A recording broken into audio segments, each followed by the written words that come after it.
आपको याद होगा कि दोनों ही नेता इस बात पर सहमत हुए थे जब मार्च 2025 में प्रधानमंत्री नरेंद्र मोदी मॉरिशस की यात्रा पर थे कि भारत और मॉरिशस नए क्षेत्रों की तलाश करेंगे, उसमें स्पेस सेक्टर में भी जो सहयोग है उसको बढ़ते हुए देखा जाए। भारत मॉरिशस उपग्रह के सफल विकास और प्रक्षेपण की दिशा में मिलकर के काम करेंगे, ऐसे अपेक्षा की गई थी। खासतौर पर जलवायु परिवर्तन और मौसम को लेकर के जो पूर्वानुमान की प्रणाली है, मैरीटाइम सिक्योरिटी को लेकर के भी दोनों देश सहमत हुए। मॉरिशस में इसरो टेलीमेट्री और ट्रैकिंग सेंटर पर इसरो और मॉरिशस का रिसर्च एंड इनोवेशन काउंसिल जो है उसके बीच में जो सहयोग है उसके भी नवीनीकरण पर चर्चा की गई थी। मॉरिशस की जितनी भी आवश्यकताएं हैं, चाहे वो अंतरिक्ष से संबंधित हों, जलवायु परिवर्तन से संबंधित हों,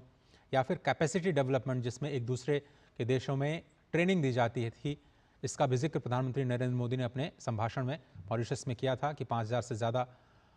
जो वहाँ के सिविल सर्वेंट्स हैं उनकी ट्रेनिंग की जाएगी। विकास की जो साझेदारी की परियोजनाएं हैं, कैसे भारत सरकार में उसको आगे बढ़ाया जाए, कैसे एक इंटरैक्टिव कंप्यूटिंग ढांचे का उपयोग किया जाए। और एक बात और मुझे याद आती है जब उन्होंने स्पष्ट तौर पर कहा था कि अपने भारतवंशियों का एक डिजिटल डेटाबेस भारत बनाना चाहता है। स्वास्थ्य और शिक्षा के क्षेत्र में दोनों ही देश सहयोग करने पर सहमत हुए हैं और किस तरह से जो डिजिटल पब्लिक इंफ्रास्ट्रक्चर है उसमें सहयोग को आगे बढ़ाया जाए।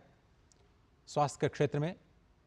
जो जन औषधि केंद्र हैं उसके शुभारंभ की भी सराहना की गई थी।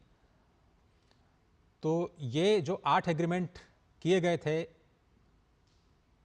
प्रधानमंत्री नरेंद्र मोदी की राजकीय यात्रा के दौरान, उनको और भी ज़्यादा विस्तार दिए जाने की उम्मीद, और ये जो औपचारिक तस्वीरें हैं उनके बाद जो द्विपक्षीय वार्ता है